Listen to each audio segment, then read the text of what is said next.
Hello everyone, welcome to KV teachers guild. So बच्चों, अभी हम स्टार्ट करेंगे exercise 13.2 of class 8 maths chapter 13, जिसका नाम है डायरेक्ट एंड इनवर्स प्रोपोर्शंस। इसके फर्स्ट एक्सरसाइज में हमने डायरेक्ट प्रोपोर्शंस के क्वेश्चंस को सॉल्व किया। अभी 13.2 बेस्ड है इनवर्स प्रोपोर्शंस पर। इनवर्स प्रोपोर्शन एक रिलेशन है दो क्वांटिटीज के बीच में, जहां पर अगर एक क्वांटिटी इंक्रीज होती है तो दूसरी सेम प्रोपोर्शन में डिक्रीज होगी। ये बिल्कुल इनवर्स पैटर्न को फॉलो करती है। और अगर ये डिक्रीज होती है तो दूसरी सेम प्रोपोर्शन में इंक्रीज होगी। कुछ एग्जांपल्स भी हमने इनके देखे थे, जैसे स्पीड एंड टाइम। कोई कार अगर मूव करती है, जितनी ज़्यादा उसकी स्पीड होगी उतना ही कम टाइम लेगी वो एक सर्टेन डिस्टेंस को कवर करने में, और इसके ऑपोजिट जितनी कम स्पीड होगी उतना ही ज़्यादा टाइम उसको लगेगा। Then number of cars on road and space available, number of vehicles and space. जितने ज़्यादा व्हीकल्स होंगे रोड के ऊपर उतना ही कम स्पेस अवेलेबल होगा, और जितने कम व्हीकल्स होंगे उतना ही ज़्यादा स्पेस होगा। बिल्कुल उल्टा पैटर्न है। Number of people doing something and time they will take to do it. So जितने ज़्यादा लोग होंगे उतने ही कम टाइम में वो उस काम को फिनिश करेंगे। इसके ऑपोजिट जितने कम लोग होंगे उतना ही ज़्यादा टाइम उनको लगेगा। सो पॉइंट 2 में ऐसी ही कुछ क्वांटिटीज़ की वर्ड प्रॉब्लम्स आपको मिलेगी। उनको कैसे सॉल्व करना है पहले कुछ एग्जाम्पल्स देखते हैं, उसके बाद हम एक्सरसाइज के क्वेश्चंस को सॉल्व करेंगे। सो अभी इनवर्स प्रोपोर्शन में भी टाइप ऑफ क्वेश्चंस बिल्कुल वैसे ही बनेंगे जैसे कि 13.1 डायरेक्ट प्रोपोर्शन में थे। सबसे पहले आपको दो क्वांटिटीज़ गिवन होगी जो इन्वर्सली प्रोपोर्शनल है। दो केसेस होंगे। फर्स्ट केस में दोनों की वैल्यूज़ आपको पता होगी। सेकेंड केस में एक वैल्यू गिवन होगी और एक मिसिंग होगी, जिसको आपको फाइंड करना है। एग्जाम्पल लेते हैं, मान लीजिए वर्कर्स और टाइम का ही। क्वेश्चन आपको दिया गया है कि 15 वर्कर्स किसी काम को फिनिश करते हैं 48 आवर्स में। सो क्वांटिटीज है number of workers and number of hours they will take to finish the work. Obviously number of workers अगर इंक्रीज होंगे टाइम कम लगेगा, और नंबर ऑफ वर्कर्स अगर डिक्रीज होंगे तो नंबर ऑफ आवर्स ज़्यादा होंगे। दोनों ही क्वांटिटीज इन्वर्सली प्रोपोर्शनल है। ये फर्स्ट केस है, दोनों की वैल्यूज आपको गिवन है। 15 वर्कर्स हैं, 48 आवर्स हैं। अभी सेकेंड केस में क्वेश्चन आपसे पूछा जा सकता है कि इतने नंबर ऑफ वर्कर्स उसको कितने आवर्स में फिनिश करेंगे। मान लीजिए 20 वर्कर्स कितने आवर्स लेंगे काम को फिनिश करने में, या फिर इतने आवर्स में अगर आपको काम को फिनिश करना है तो नंबर ऑफ वर्कर्स कितने होंगे। दोनों ही तरीके से क्वेश्चन बन सकता है।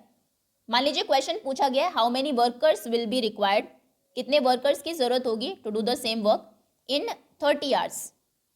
अगर 30 घंटे में वो उस काम को फिनिश करना चाहते हैं तो कितने वर्कर्स की ज़रूरत होगी, 30 आवर्स में फिनिश करना है। एंड नंबर ऑफ वर्कर्स ये मिसिंग है। टेबल बनाएंगे सबसे पहले, जैसे कि हम डायरेक्ट प्रोपोर्शन में बनाते थे। दो क्वांटिटीज़ हैं, number of workers and number of hours. If workers are 15, number of hours is 48। अगर नंबर ऑफ आवर्स 30 है तो नंबर ऑफ वर्कर्स कितने होंगे आपको फाइंड करने हैं। एक्स लिख देते हैं, यहाँ पर एक्स अज्यूम कर लेते हैं। डायरेक्ट प्रोपोर्शन के केस में जो केसेस हैं, ये फर्स्ट केस है, ये सेकंड केस था, उनके रेशो इक्वल होते थे। हम 15/48 इक्वल करते थे x/30 के। इनवर्स प्रोपोर्शन के केस में जो केसेस हैं आपके फर्स्ट केस और सेकंड केस, इनमें इन क्वांटिटीज़ की प्रोडक्ट कांस्टेंट होती है। कहने का मतलब है 15 इंटू 48 इक्वल होगा x इंटू 30 के, और वहाँ से आप x की वैल्यू फाइंड करेंगे। क्लियर है? डायरेक्ट प्रोपोर्शन के केस में रेशो इक्वल होता है, इनवर्स के केस में प्रोडक्ट इक्वल होती है।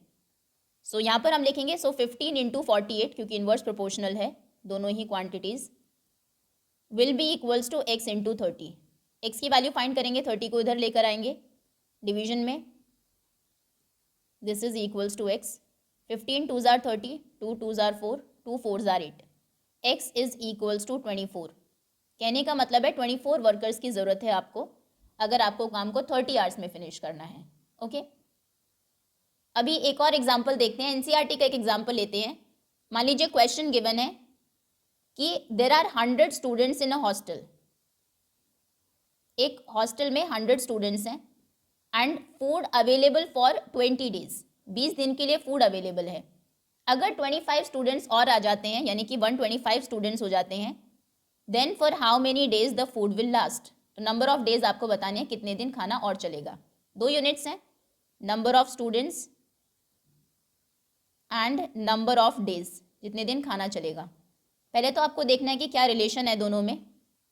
हालांकि 13.2 पूरी इन्वर्स प्रोपोर्शन की एक्सरसाइज है, सभी क्वेश्चंस में इन्वर्स ही रिलेशन होगा, लेकिन अगर क्वेश्चन एग्जाम में आता है तो पहले आपको देखना होगा कि क्वांटिटीज़ में रिलेशन क्या है। अगर स्टूडेंट्स बढ़ेंगे तो खाना क्या ज़्यादा दिन चलेगा या कम दिन चलेगा? ऑब्वियसली कम दिन चलेगा। और अगर स्टूडेंट्स कम होंगे तो वो ज़्यादा दिन तक चलेगा, यानी कि इन्वर्सली रिलेटेड है दोनों ही क्वांटिटीज़। केस 1 में आपको गिवन है जब 100 स्टूडेंट्स थे तो खाना 20 डेज तक चलता था, सो 120। केस 2 है 125 स्टूडेंट्स है तो कितने दिन चलेगा? इसको x डेज ले लेते हैं। इन्वर्सली प्रोपोर्शनल है तो जो कॉरेस्पॉन्डिंग यूनिट्स है आपकी उनकी प्रोडक्ट्स इक्वल होगी, यानी कि 100 और 20 की प्रोडक्ट इक्वल होगी 125 और x के। So 100 into 20 equals to 125 into x. 125 denominator में आएगा, by 125 equals to x। 25 4s are 100, 5s are 125, 5 4s are 20 and 4 4s are 16, x equals to 16, यानी कि खाना अभी चलेगा सिर्फ 16 डेज। जब 100 थे तो 20 डेज चलता था, 125 हो गए, ज़्यादा हो गए तो कम दिन चलेगा, for 16 days it will last. Okay, चलिए अभी टाइप ऑफ क्वेश्चंस 2 हमने देख लिए हैं, बाकी एनसीईआरटी के क्वेश्चंस को सॉल्व करते हैं। एक्सरसाइज 13.2 और पहला क्वेश्चन है which of the following are in inverse proportion. पहले क्वेश्चन में आपको 5 केसेस गिवन है, आपको बताना है कि किस केस में क्वांटिटीज इनवर्सली प्रोपोर्शनल है। First is the number of workers on a job and the time to complete the job. इसका एक एग्जाम्पल भी हम देख चुके हैं। अगर नंबर ऑफ वर्कर्स ज़्यादा है, ज़्यादा लोग अगर काम कर रहे हैं तो जल्दी वो काम को फिनिश कर देंगे, मतलब टाइम कम लगेगा। और अगर नंबर ऑफ वर्कर्स कम है, डिक्रीज हो जाते हैं, तो टाइम फिर इंक्रीज हो जाएगा। तो दोनों ही क्वांटिटीज़ इनवर्स एक ऑपोजिट पैटर्न को फॉलो करती है। एक के इंक्रीज होने से दूसरा डिक्रीज होता है, एक के डिक्रीज होने से दूसरा इंक्रीज होता है, मतलब कि इनवर्सली प्रोपोर्शनल है। Second is the time taken for a journey and the distance travelled in a uniform speed. एक यूनिफॉर्म स्पीड से ज़्यादा टाइम में आप ज़्यादा डिस्टेंस कवर कर पाएंगे, और अगर कम टाइम है, कम टाइम में आप कम डिस्टेंस कवर कर पाएंगे। तो यहाँ पर वो सेम पैटर्न को फॉलो करती हैं दोनों ही क्वांटिटीज़, मतलब ये इनवर्स प्रोपोर्शन में नहीं है, ये डायरेक्ट प्रोपोर्शन में है। Next is area of cultivated land and the crop harvested. जितने ज़्यादा लैंड को आप कल्टिवेट करेंगे, जितनी ज़्यादा लैंड पर फसल उगाएंगे, उतनी ज़्यादा क्रॉप को हार्वेस्ट कर पाएंगे, और जितना एरिया कम होगा, जितनी लैंड कम होगी, उतनी कम क्रॉप होगी। तो यहाँ पर भी सेम पैटर्न है, ये भी डायरेक्टली प्रोपोर्शनल है, इनवर्सली प्रोपोर्शनल नहीं है। Next is the time taken for a fixed journey and the speed of the vehicle. जितनी ज़्यादा स्पीड होगी आपके व्हीकल की, उतना ही कम टाइम आपको लगेगा एक फिक्स्ड जर्नी को कंप्लीट करने में। और अगर आप स्लो जा रहे हैं, यानी कि स्पीड आपकी कम है, तो टाइम आपको अभी ज़्यादा लगेगा। तो ये ऑपोजिट पैटर्न को फॉलो करती हैं दोनों ही क्वांटिटीज़, मतलब कि इनवर्स प्रोपोर्शन में है।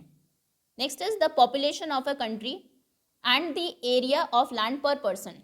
तो जितने ज़्यादा लोग होंगे देश में, क्योंकि जो लैंड है वो फिक्स्ड है, पर पर्सन को उतनी कम लैंड मिलेगी। पॉपुलेशन के इंक्रीज होने से लैंड पर पर्सन कम होती है, और पॉपुलेशन अगर डिक्रीज होगी, कम लोग होंगे, तो लैंड ज़्यादा मिलेगी। ऑपोजिट पैटर्न है, तो यानी कि ये भी इनवर्सली प्रोपोर्शनल है। Okay, next question. Next is in a television game show the prize money of ₹1 lakh is to be divided equally amongst the winners. एक टीवी गेम शो है, प्राइज मनी 1 लाख है, और जितने भी विनर्स होंगे सभी में इक्वली डिस्ट्रीब्यूट की जाएगी। आपको टेबल कंप्लीट करनी है। Find whether the prize money given to an individual winner is directly और inversely proportional to the number of winners. ये हम बिना टेबल के भी फाइंड कर सकते हैं। ऑब्वियसली अगर ज़्यादा लोग होंगे, ज़्यादा विनर्स होंगे, तो हर किसी को कम अमाउंट मिलेगा, और कम विनर्स होंगे तो ज़्यादा अमाउंट मिलेगा। बाकी टेबल से कंफर्म कर लेते हैं। अगर एक ही विनर था तो पूरे 1 लाख उसी को मिलेंगे। 2 विनर्स होंगे तो 1 लाख डिवाइड करेंगे आप 2 से, 2 लोगों में डिवाइड होंगे, तो पर पर्सन को 50,000 मिलेंगे। अगर 4 विनर्स हैं तो कितने मिलेंगे? 1 लाख को डिवाइड करेंगे आप 4 लोगों में, सो 1 लाख डिवाइडेड बाई 4,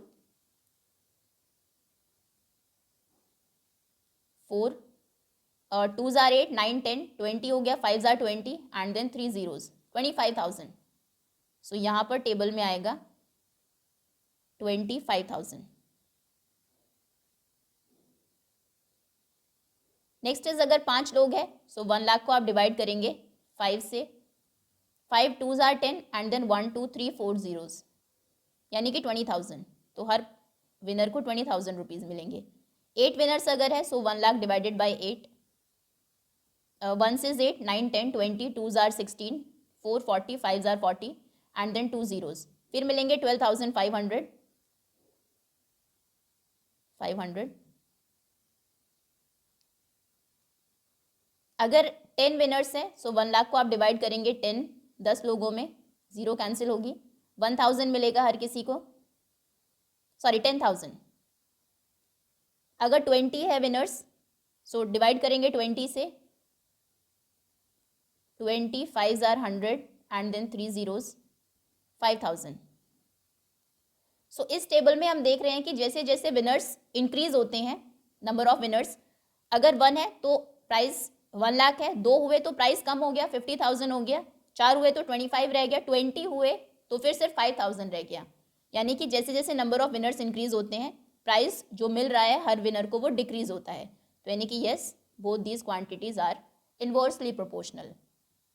और टेबल हमने कंप्लीट कर ही दी है। Next question, Rahman is making a wheel using spokes. इस तरीके से स्पोक्स को यूज करके रहमान एक व्हील बना रहा है। He wants to fix equal spokes in such a way that the angle between any pair of consecutive spokes are equal. इस तरीके से वो इन स्पोक्स को लगाएगा कि जो एंगल हो वो सभी का इक्वल हो, यानी कि इक्वल डिस्टेंस पर उनको फिक्स करेगा। आपको हेल्प करनी है him by completing the following table. इस टेबल को कंप्लीट करके नंबर ऑफ स्पोक्स, कितने स्पोक्स हैं, जैसे इसमें 4 हैं, इसमें 1 2 3 4 5 6 हैं, इसमें 1 2 3 4 5 6 7 8 है, and angle between a pair of consecutive spokes, और हर एक के बीच में एंगल कितने का है। पहले रिलेशन देखते हैं, जितने ज़्यादा स्पोक्स होंगे एंगल उतना ही कम होगा। 4 थे यहाँ पर, ये देखिए 90 का एंगल था, अभी सिर्फ ये एंगल रह गया है, क्योंकि ये जो सेंटर का एंगल है ये फिक्स है, ये 360 रहेगा। तो 360 को आप जितने ज़्यादा नंबर से डिवाइड करेंगे, ग्रेटर नंबर से, आंसर उतना ही स्मॉलर होगा। चलिए उसको छोड़िए, यहाँ पर क्वेश्चन को देखते हैं। 2 क्वांटिटीज़ आपको गिवन है।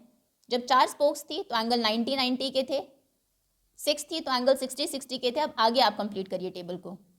जब 2 क्वांटिटीज़ इन्वर्सली प्रोपोर्शनल होती है तो हमने देखा था कि जो प्रोडक्ट है कॉन्जिक्यूटिव कॉरेस्पॉन्डिंग वैल्यूज़ की वो इक्वल होती है। तो कहने का मतलब है 4 इंटू 90 इक्वल होगा 6 इंटू 60 के। हालांकि वो हमें फाइंड नहीं करना, पर देख लेते हैं। 6 9s are 36, ये भी 360 है, 6 6s are 36, ये भी 360 है। बाकी आगे भी हम बिल्कुल वैसे ही चलेंगे। मान लीजिए जो ब्लैंक्स में वैल्यूज़ आपको फिल करनी थी वो A, B एंड C थी। Let answer number 3।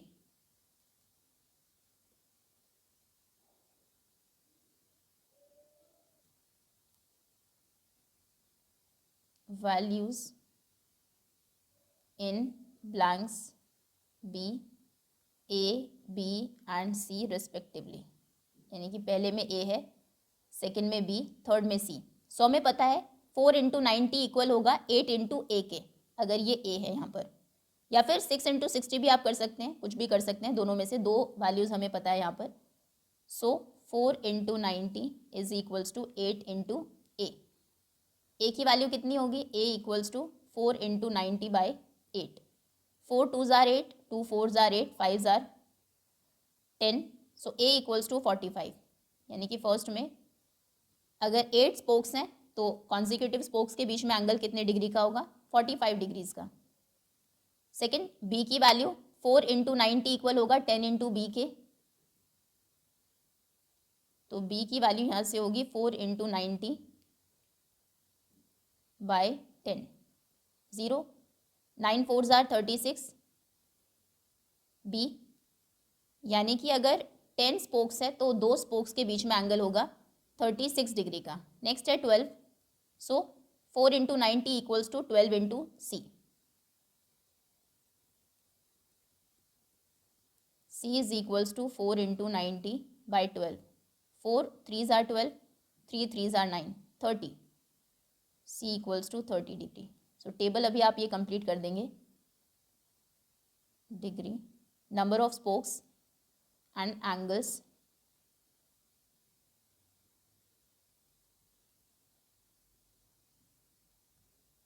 जब 4 थी तो एंगल 90 डिग्री का था, व्हेन स्पोक्स वर 6 एंगल था 60 डिग्री का, 8 है, 8, 6 एंड 12, 12 में 30 का, 10 में 36 का और 8 में था 45 डिग्री। ये आंसर है। Okay, next.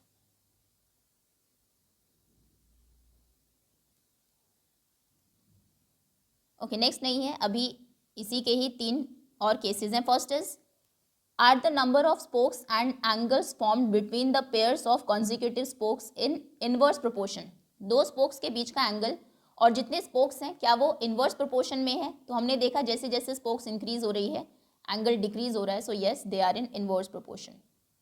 Second is, calculate the angle between a pair of consecutive spokes on a wheel with 15 spokes. अगर 15 स्पोक्स हैं तो एंगल कितने का होगा? तो दो चीज़ें हैं हमारे पास, number of spokes second part and angle between 2 spokes angle. बहुत सारे केसेस आपको यहाँ पर गिवन थे, कोई भी एक केस आप ले लीजिए। मान लीजिए 4 और 90, ये हमें पता है कि अगर स्पोक्स 4 है तो एंगल 90 का है। इस केस में आपको गिवन है कि 15 स्पोक्स अगर है तो एंगल कितने का होगा? ये 15 एंगल हमें मिसिंग है, एक्स ले लेते हैं एंगल को, क्योंकि इन्वर्सली प्रोपोर्शनल है तो जो यूनिट्स हैं उनमें कॉरेस्पॉन्डिंग वैल्यूज़ की प्रोडक्ट इक्वल होगी। So 4 into 90 is equals to 15 into x, x equals to 4 into 90 by 15, 15 6 are 90, 6 4 are 24, x is equals to 24 degree. तो 24 डिग्री का एंगल बनेगा अगर 15 स्पोक्स है। Next is third part, how many spokes would be needed? अभी number of spokes missing है। If the angle between a pair of consecutive spokes is 40 degree, अगर angle 40 degree का है। सो फिर से टेबल यही है जो केस हमें गिवन है, 4 और 90 हमें पता है। Third part, spokes and angle 4 90, यहाँ पर आपको एंगल गिवन है 40 degree, number of spokes missing है, एक्स लेते हैं। So this into this equal होगा एक्स इंटू 40 के into 40, so x equals to 4 into 90 by 40, 0 0 cancel, 4 1 is 4, answer is 9। So यानी कि नंबर ऑफ स्पोक्स हैं 9। Okay, next fourth question is, if a box of sweets is divided among 24 children. एक box है आपके पास sweets का, उसको जब आप 24 चिल्ड्रन में डिवाइड करते हैं, they will get 5 sweets each. तो हर एक बच्चे को मिलती है 5 sweets. How many would each get if number of children is reduced by 4? अगर 4 बच्चे कम हो जाते हैं, रिड्यूस्ड बाय 4 का मतलब है 4 कम हुए। अगर यहाँ पर लिखा होता है रिड्यूस टू 4, रिड्यूस टू 4 मतलब अभी वो 4 हो गए हैं। तो 4 बच्चे अगर कम हुए यानी कि अभी बच्चे कितने हो गए? 20, 24 माइनस 4 इज 20। तो हर एक बच्चे को कितनी स्वीट्स मिलेगी? तो दो जो इसमें क्वांटिटीज हमें गिवन है वो है number of children and number of, fourth question, number of children and number of sweets each child is getting, number of sweets. First case में हमें गिवन है कि जब 24 चिल्ड्रन थे, 24 बच्चे थे, तो सबको 5 स्वीट्स मिलती थी। अभी बच्चे 4 कम हो गए हैं, रिड्यूस्ड बाय 4, यानी कि 24 माइनस 4, बच्चे हो गए हैं 20। तो कितनी स्वीट्स मिलेगी? एक्स लेते हैं। रिलेशन क्या है दोनों में? अगर बच्चे ज़्यादा होंगे, क्योंकि स्वीट्स का एक ही बॉक्स है आपके पास, तो हर किसी को कम स्वीट्स मिलेगी। अगर कम होंगे तो सबको ज़्यादा स्वीट्स मिलेगी। इन्वर्सली प्रोपोर्शनल है, सो कॉरेस्पॉन्डिंग वैल्यूज़ की प्रोडक्ट इक्वल होगी। 24 into 5 is equals to 20 into x, 20 को डिनोमिनेटर में लाएंगे, into 5 by 20 equals to x, 5 4 are 20, 4 6 are 24, x is equals to 6। यानी कि जब बच्चे 4 कम हो जाते हैं तो अब हर किसी को एक स्वीट एक्स्ट्रा मिलती है, अब सभी को 6 स्वीट्स मिलेगी। Next, fifth question is, a farmer has enough food to feed 20 animals in his cattle for 6 days। एक फार्मर के पास इतना फूड था कि वो अपने 20 एनिमल्स को 6 दिन तक खिला सकता था। How long would the food last? अब वो खाना कितने दिन चलेगा if there were 10 more animals in his cattle? अगर 10 एनिमल्स और आ गए हैं उसके कैटल में, 10 कैटल और बढ़ गए हैं उसके पास। सो आंसर नंबर 5, दो जो क्वांटिटीज़ हैं इसमें, number of animals and animals, number of days food will last, number of days. सो जब एनिमल्स थे 20, खाना चलता था 6 दिन, अभी 10 एनिमल्स और आ गए हैं, तो कितने एनिमल्स हो गए हैं? 20 + 10, यानी कि एनिमल्स हो गए हैं 30। तो खाना कितने दिन चलेगा? ऑब्वियसली जब ज़्यादा एनिमल्स होंगे, ज़्यादा लोग खाएंगे तो खाना कम दिन चलेगा, और अगर कम एनिमल्स होंगे तो खाना ज़्यादा चलेगा। दोनों ही क्वांटिटीज़ इन्वर्सली प्रोपोर्शनल है। तो जो क्वांटिटीज़ हैं, जो वैल्यूज़ हैं, कॉरस्पॉन्डिंग वैल्यूज़, उनकी प्रोडक्ट करेंगे, मल्टीप्लाई करेंगे और इक्वेट करेंगे। 20 × 6 इक्वल होगा 30 × x के। So 20 × 6/30 is equals to x। 0 cancel होगी, 3 2s are 6, 2 2s are 4, so x is equals to 4। खाना अभी सिर्फ 4 दिन ही चलेगा 10 जानवरों के और आने से। The food will last for 4 days। Okay, next is a contractor estimates that 3 persons could rewire Jasminder's house in 4 days। एक कॉन्ट्रैक्टर है, जसमिंदर के घर की वायरिंग करनी है उसको फिर से। उसने ये अंदाज़ा लगाया कि 3 लोग पूरे घर की वायरिंग कर देंगे 4 दिन में। इफ़ ही यूजेस 4 persons, अगर वो 3 की जगह 4 लोगों को यूज़ करे instead of 3, how long should they take to complete the job? तो अभी काम करने में उन्हें कितना टाइम लगेगा? सो 2 क्वांटिटीज़ हैं यहाँ पर, number of persons and days they will take for rewiring. So अगर नंबर ऑफ पर्सन्स 3 थे, वो दिन लेते थे 4, अगर 4 हो गए तो कितने दिन लेंगे? x डेज ले लेते हैं इनको। दोनों ही ऑब्वियसली इनडायरेक्टली इन्वर्सली प्रोपोर्शनल है, क्योंकि अगर लोग ज़्यादा होंगे तो कम दिन होंगे, लोग कम होंगे तो दिन ज़्यादा होंगे। मल्टीप्लाई करते हैं कॉरस्पॉन्डिंग वैल्यूज़ को और इक्वल रखते हैं। So 3 × 4 equals to 4 × x, x is equals to 3 × 4/4, 4 cancel होगा, x इक्वल टू 3। तो यानी कि अभी 3 दिन में वो काम को फिनिश कर देंगे। सो 4 persons will complete the work, rewiring work in 3 days। Okay, next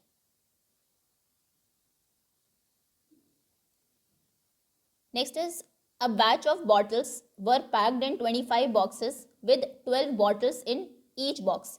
आपके पास कुछ बॉटल्स थी, अगर आप एक बॉक्स में 12 बॉटल्स को पैक करते हैं तो आपको 25 बॉक्सेस की ज़रूरत होगी। इफ़ द सेम बैच, अगर उतनी बॉटल्स हैं आपके पास, उनको आपको पैक करना है 20 बॉटल्स इन ईच बॉक्स। थोड़े बड़े बॉक्सेस हैं, अभी एक बॉक्स में 20 बॉटल्स आ जाएंगी, तो आपको बताना है कितने बॉक्सेस की आपको ज़रूरत होगी उन सभी बॉटल को फिल करने के लिए, कितने बॉक्सेस फिल होंगे उन बॉटल से। तो 2 यूनिट्स जो है इसमें, number of boxes and number of bottles in each box.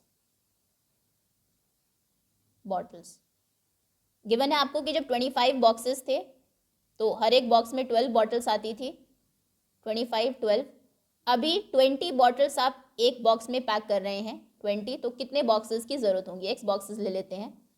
जितनी ज़्यादा बॉटल्स आप एक बॉक्स में डालेंगे उतने ही कम बॉक्सेस की आपको ज़रूरत होगी, कम बॉक्स में वो आ जाएंगी। और जितनी कम बॉटल्स डालेंगे एक बॉक्स में, जितने छोटे बॉक्सेस होंगे उतने ही ज़्यादा बॉक्स की ज़रूरत होगी। इन्वर्सली प्रोपोर्शनल है, तो सामने सामने की वैल्यूज़ को मल्टीप्लाई करेंगे और इक्वल रखेंगे। 25 × 12 इक्वल्स टू x × 20, 20 डिनोमिनेटर में आएगा, into 12/20 equals to x। 5 5s are 25, 4s are 20, 4 3s are 12, 5 3s are 15, so x equals to 15। तो यानी कि 15 क्या बॉक्सेस की आपको ज़रूरत होगी जो उन बॉटल से फिल होंगे। 15 boxes would be filled। Okay, next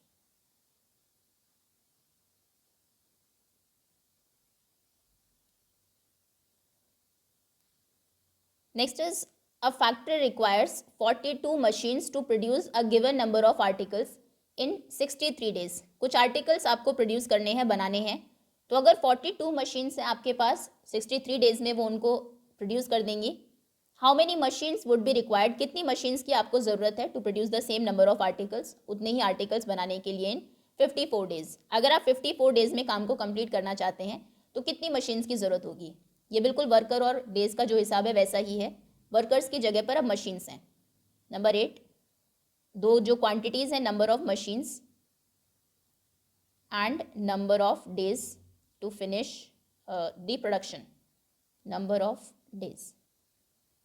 first case में आपको गिवन है कि 42 मशीन्स थी, तो दिन कितने लगते थे, 63। 42 मशीन्स टेक 63 डेज, और अगर 54 डेज में आपको कंप्लीट करना है तो कितनी मशीन्स की ज़रूरत होगी। एक्स ले लेते हैं, हमें पता है इन्वर्सली प्रोपोर्शनल है, जितनी ज़्यादा मशीन होगी उतनी जल्दी काम को फिनिश करेगी। तो सामने सामने की वैल्यूज़ को मल्टीप्लाई करते हैं। 42 into 63 is equals to x into 54। So x equals to 42 into 63 divided by 54। 54 42 7 6 are 42, लेकिन 7 से 54 नहीं, 6 9 are 54, 6 7 are 42 and 9 7 are 63 and 7 7 are 49। So x equals to 49। तो कहने का मतलब है कि 49 मशीन्स आपको चाहिए, मशीन्स को बढ़ाना पड़ेगा अगर काम आपको जल्दी फिनिश करना है। सो 49 machines would be required.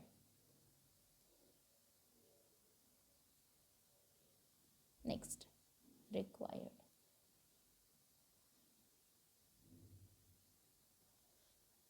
A car takes 2 hours to reach a destination by traveling at the speed of 60 kilometre per hour. 60 के स्पीड से जब एक कार मूव करती है तो 2 आवर्स लेती है डेस्टिनेशन पर पहुंचने में। How long will it take, कितना टाइम वो लेगी, when the car travels at the speed of 80 kilometres per hour. Speed में और टाइम में इन्वर्स रिलेशन होता है, जितनी ज़्यादा स्पीड होगी उतने कम टाइम में आप डेस्टिनेशन पर पहुंच सकते हैं। तो जो दो हमारी यूनिट्स हैं, क्वांटिटीज़ हैं, स्पीड एंड टाइम। स्पीड अगर 60 थी तो टाइम लगता था 2 आवर्स। 60 की स्पीड से 2 आवर्स। स्पीड अगर 80 है, 80 किलोमीटर पर आवर, और ये आवर्स में है, सो टाइम कितना लगेगा वो मिसिंग है, एक्स आवर्स अज्यूम कर लेते हैं। अभी जितनी ज़्यादा स्पीड है उतना ही कम टाइम है, इन्वर्सली प्रोपोर्शनल है। तो 60 को मल्टीप्लाई करेंगे 2 से और वो इक्वल होगा 80 इंटू एक्स के। सो एक्स की वैल्यू होगी 60 into 2 by 80। 2 4s are 0 0 cancel, 2 4s are 8, 6 by 4, 2 2s are 4, 2 3s are 6।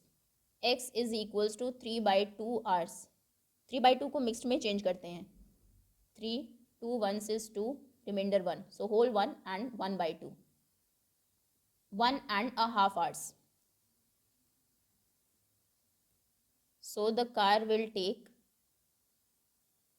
1.5 hours, या फिर 1 hour 30 minutes भी आप लिख सकते हैं, या फिर 1 hour 30 minutes to reach its destination. Okay, next.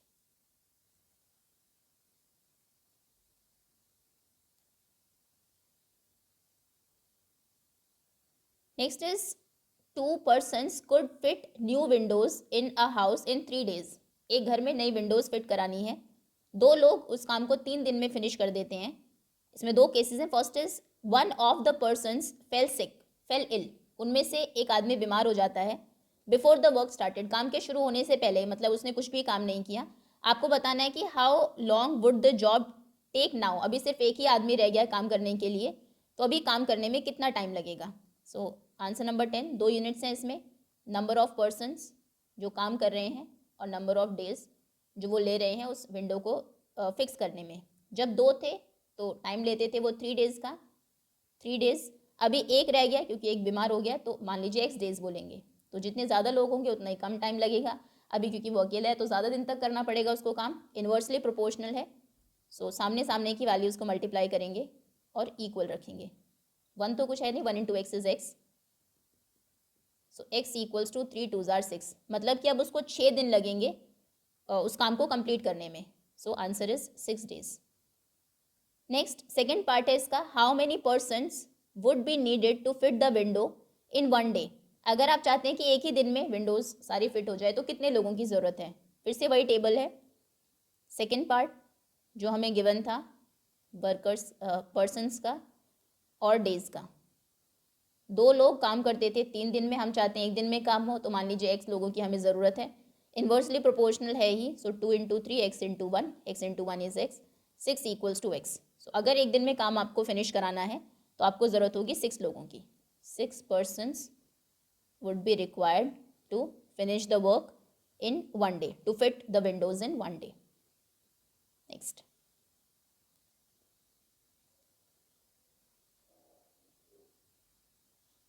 Next is, a school has 8 periods a day, each of 45 minutes duration. एक स्कूल में 8 पीरियड लगते हैं 45 मिनट्स के। How long would each period be, एक पीरियड की ड्यूरेशन अभी कितनी होगी, कितना लंबा वो होगा। If the school has 9 periods a day, अगर स्कूल ने डिसाइड किया एक एक्स्ट्रा पीरियड होगा तो 9 पीरियड्स अगर रखे वो एक दिन में, assuming the number of school hours to be the same, और स्कूल आवर्स जो हैं वो सेम ही हैं। So answer number 11, number of periods and duration of period, duration. So जब 8 periods थे, duration, जब 8 periods थे तो duration थी 45 minutes की।